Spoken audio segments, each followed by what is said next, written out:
O Senhor nos libertou plenamente, perfeitamente, poderosamente, definitivamente do pecado. E qual que é a definição de pecado? João, dada por Jesus. João, capítulo 16, 8 e 9. E quando o Espírito Santo vier, e quando o Consolador vier, e quando ele vier, convencerá o mundo do pecado, da justiça e do juízo. O que é o pecado? Do pecado que não crê em mim. O que aconteceu no Jardim do Éden? Por que entrou o pecado em Adão? Ele não creu. O efeito foi esse. Agora, todos aqueles que creem, agora não tem mais o pecado. Você crê, agora precisa saber do que crê. Então, vamos lá. Vamos lembrar que o pecado entrou em Adão. O pecado não vai fazer coisa errada, gente.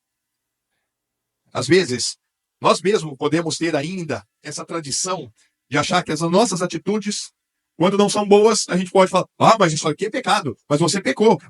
Porque a gente coloca o pecado como sendo atitudes que tomamos. É verdade isso ou não é? Em parte. Mas esse não é o problema. O problema não é o que você faz ou deixa de fazer. Porque se o problema fosse o que você faz ou deixa de fazer, por que Jesus teria vindo? Se eu posso eventualmente errar, mas eu posso corrigir para nunca mais errar, então Jesus não precisava ter vindo. Se só entra no céu quem é uma pessoa correta, honesta, que buscou ser uma pessoa do bem, e vai pro inferno aqueles que a gente acha que não merece, quem matou, quem roubou, quem estuprou, quem fez tudo de mal, foi violento. Essa não é a medida, gente. Porque se essa fosse a medida, nós nem estaríamos aqui. Para que Jesus? Por que Jesus veio? Se a nossa entrada no céu ou no inferno depende do que nós fazemos, então não teria sentido absolutamente nenhum a gente falar de Jesus.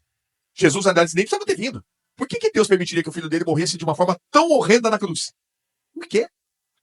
Mas ele veio exatamente por quê? Porque a entrada no céu não se dá pelo que eu faço, nem pelo que você faz. Você pode ser uma pessoa muito comportada, honesta e digna aqui na Terra. Aliás, eu espero que todos aqui sejamos. Mas nós não podemos jamais imaginar que isso vai ter algum valor para a nossa entrada no céu. E tem um versículo só que mata tudo isso. João 14, 6. Disse-lhe Jesus: eu sou o caminho e a verdade e a vida.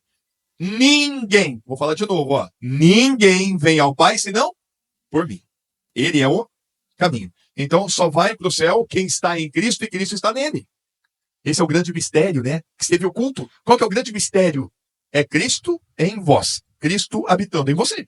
Porque se ele está em você, então você tem a entrada no céu. Não pelo que você faz, mas pelo que ele é. Por isso que eu preciso conhecer Jesus segundo as Escrituras. O pecado entrou em Adão. O que é o pecado? O pecado é o mal. O pecado é a origem de todo mal, de toda doença, de tudo aquilo que é contra Deus, chama pecado. Entrou dentro de Adão. É uma natureza que entrou dentro dele. É tão forte essa natureza. Ela é tão maligna. Ela é tão tenebrosa que quando entrou o pecado em Adão, o que aconteceu com ele? Ele ficou entenebrecido no entendimento. As trevas entraram dentro dele. O coração dele se tornou um coração de pedra. Ele morreu espiritualmente. Ele morreu. Ele ficou sem vida espiritual. E agora tem uma notícia que não é bonita, gente. Porque todo ser humano nasce assim. Morto, sem vida. Eu não sabia disso, gente. E eu achava que eu era uma pessoa bacana. E achava que ia pro céu. Mas quando eu ouvi isso, o que é esse negócio de nascer de novo?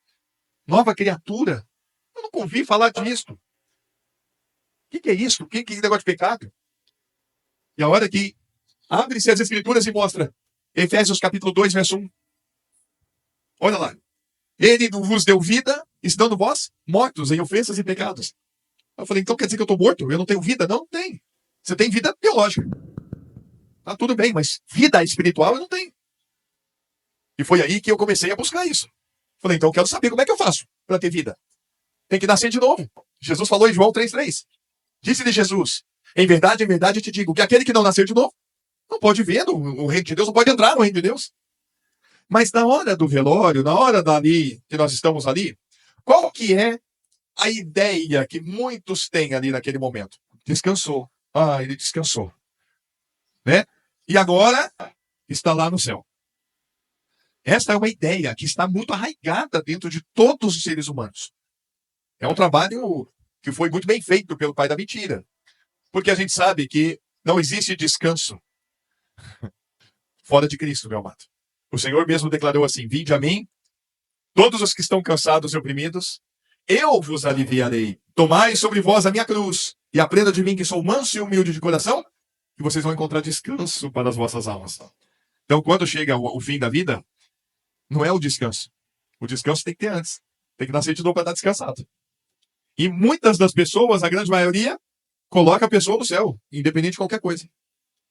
Meu amado, a entrada no céu, ela só se dá pelo novo nascimento. E sabe qual que é a grande questão do novo nascimento? É o poder de Deus para remover o pecado do homem. É isso o Cordeiro de Deus? Que tira o pecado do mundo. Aleluia, aleluia, aleluia. Ele já consumou isso.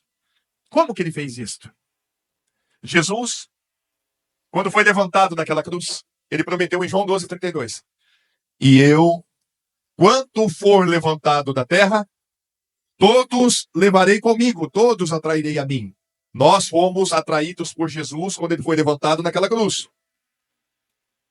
É aí, ó. O profeta Isaías saiu da boca da própria palavra que era Cristo, ele me enviou para isso.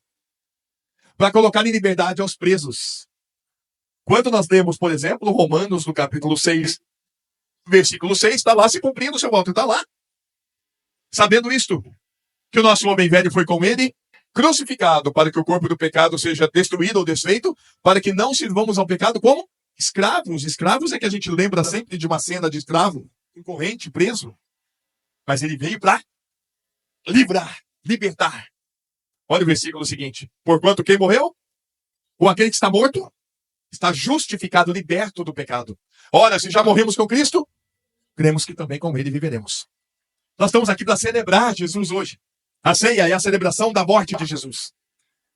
Mas isso não faz sentido se eu não estiver aqui celebrando que eu morri com Jesus.